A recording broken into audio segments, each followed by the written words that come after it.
혹시 누군가에게 정말 믿었는데 배신 당해본 적 있으신가요? 그때 마음속에서 뭐가 제일 먼저 올라오던가요? 아마 막 분노가 치밀고 억울하고 그랬을 겁니다.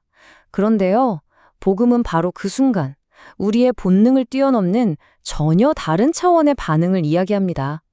오늘 구본원 목사의 갈라디아서 강해 설교를 바탕으로 이 배신감마저 넘어선다는 그 부드러움의 비밀이 대체 뭔지 같이 한번 파헤쳐 보겠습니다. 자, 오늘 우리가 함께 떠날 여정입니다. 먼저 복음이 가진 품격이 뭔지 알아보고 우리 안에 숨어 있는 종교적 나르시시즘이라는 괴물의 정체를 진단해 볼 겁니다. 그리고 진짜 복음은 어디서 오는지 그 기원을 추적하고 영적 슬럼프가 사실은 은혜라는 놀라운 재해석을 들어볼 거예요. 마지막으로 우리의 인생을 통째로 바꿀 수 있는 두 가지 질문으로 마무리하겠습니다.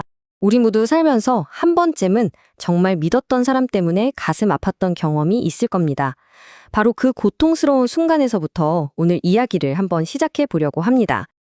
자, 여기 정말 극명한 대조가 보이죠? 한쪽에는요, 자기가 애써 세운 교회가 통째로 흔들리는 걸 보면서 어떻게 나한테 이럴 수 있어? 하고 분노하는 너무나 인간적인 반응이 있습니다. 그런데 바울의 반응을 완전히 달랐어요. 자기 평판 지키려고 싸우기는커녕 오히려 그들을 형제라고 부르잖아요. 이게 어떻게 가능했을까요? 설교는 그 답이 바로 자아의 죽음에 있다고 말합니다. 바울의 감정, 그의 자아가 이미 십자가에서 죽었기 때문이라는 거죠.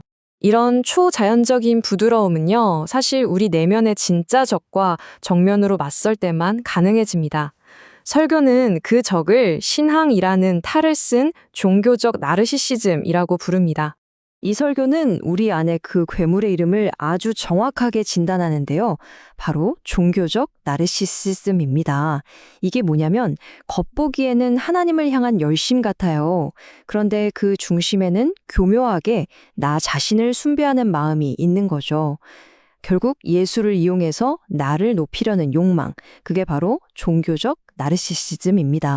이 종교적 나르시시즘에는 몇 가지 뚜렷한 증상이 나타납니다. 첫째가 고체화된 신앙이에요. 신앙이 딱딱하게 굳어서 내 생각, 내 경험하고 조금이라도 다른 건 절대 용납 못하는 아집으로 변하는 겁니다. 그리고 둘째는 거울 신앙인데요. 예배하면서 막 눈물 흘리고 기도하는 내 모습에 스스로 감탄하는 거예요. 아, 나 정말 신앙 좋은 것 같아 하면서 자기 자신을 사랑하는 거죠. 그리고 세 번째 증상이 정말 무서운데요. 바로 특권 의식입니다. 내가 목사인데 내가 이만큼 헌신했는데 하면서 당연히 대우받아야 한다고 생각하는 거죠. 이런 생각은 결국 다른 사람들을 내 목표를 이루기 위한 도구로 보게 만들고 착취적인 관계로 이어지게 됩니다. 복음이 빠진 열심은 결국 이렇게 나라는 괴물만 키우게 되는 겁니다. 아니, 그러면 우리가 열심히 신앙생활 하려는 노력조차 이렇게 쉽게 변질될 수 있다면 도대체 대안이 뭘까요? 진짜 신앙은 어디서부터 시작되는 걸까요? 사실 역사를 쭉 돌아보면요, 교회는 언제나 이 문제랑 싸워왔습니다. 하나님의 진리를 인간의 시스템 안에 담으려고 애썼죠. 종교개혁, 청교도운동, 부흥운동, 정말 위대한 움직임들도 결국에는 인간 중심의 종교로 변질될 위험을 항상 안고 있었어요. 바로 이 지점에서 바울이 아주 중요한 선언을 합니다. 여러분, 내가 전한 복음은요, 사람한테서 배운 게 아닙니다. 이건 인간의 철학이나 전통 같은 게 아니에요. 완전히 다른 차원에서 온 겁니다. 설교는 이걸 아주 멋진 표현으로 설명하는데요. 바로 하나님의 침공입니다. 무슨 뜻이냐면 인간의 제도나 교육, 인맥 같은 걸 싹 다 건너뛰고 하나님이 우리에게 직접 쳐들어오시는 계시라는 거죠. 바울의 삶이 이걸 정확히 보여줍니다. 그는 진짜 복음을 받기 위해서 예루살렘, 즉 인간적인 시스템과 인맥의 중심지를 떠나서 아라비아라는 고독의 장소로 갔습니다. 왜 그랬을까요? 참된 신앙은 사람들한테 인정받는 데서 오는 게 아니라 오직 하나님과 단둘이 만나는 시간에서 비롯된다는 걸 보여주는 거죠. 자, 그런데 이 하나님의 침공, 이 놀라운 은혜가 우리 일상에서는 어떻게 느껴질까요? 특히 우리가 막 실패하고 영적으로 바닥을 치고 있다고 느낄 때 말이에요. 설교는 우리의 영적 슬럼프를 완전히 새롭게 보게 합니다. 그건 실패가 아니라 오히려 하나님의 특별과의 시간이라는 거예요. 아, 나 같은 게 무슨 신앙이냐 하면서 자책하는 바로 그 순간이 하나님께서 너를 붙들고 있는 건 네 감정이나 노력이 아니라 바로 나야. 이걸 가르쳐 주시는 시간이라는 거죠. 이게 정말 충격적인 포인트인데요. 우리가 스스로에 대해 절망하는 것. 이게 겸손이 아니라 오히려 하나님의 은혜를 거부하는 또 다른 형태의 교만일 수 있다는 겁니다. 한번 생각해 보세요. 바람이 막 불어야 나무 뿌리가 더 깊이 파고들잖아요. 마찬가지로 하나님은 우리가 겪는 감정적인 혼란과 힘겨운 싸움이라는 바람을 통해서 우리 믿음의 뿌리가 더 깊고 단단해지도록 만드십니다. 무엇보다 기억해야 할 것은 하나님은 우리의 약함을 이미 다 아시고 그럼에도 불구하고 우리를 사랑하기로 작정하셨다는 사실입니다.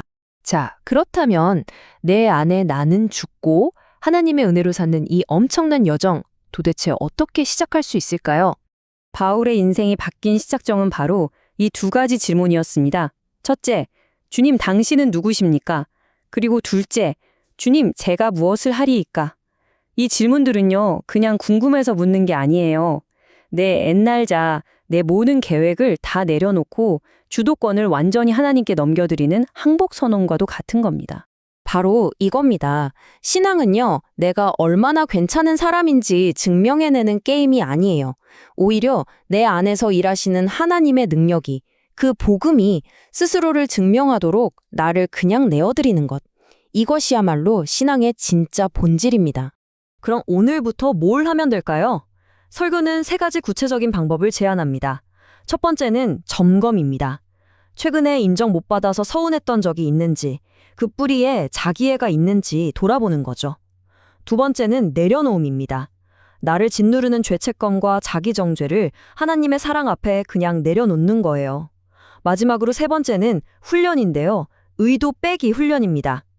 일주일 동안만이라도 결과가 어떻게 되든 상관없이 오직 하나님께 영광을 돌린다는 마음으로 행동해보는 겁니다. 오늘 이야기의 핵심은 결국 이겁니다. 내가 나를 증명하려는 그 필사적인 노력이 끝나는 바로 그 지점에서 진짜 자유가 시작된다는 것. 마지막으로 이 질문을 여러분께 남깁니다. 여러분은 삶의 어느 영역에서 여전히 혼자 힘으로 이기려고 애쓰고 계신가요? 그리고 그 영역에서 자유를 향한 첫걸음을 내디뎌 보시겠습니까?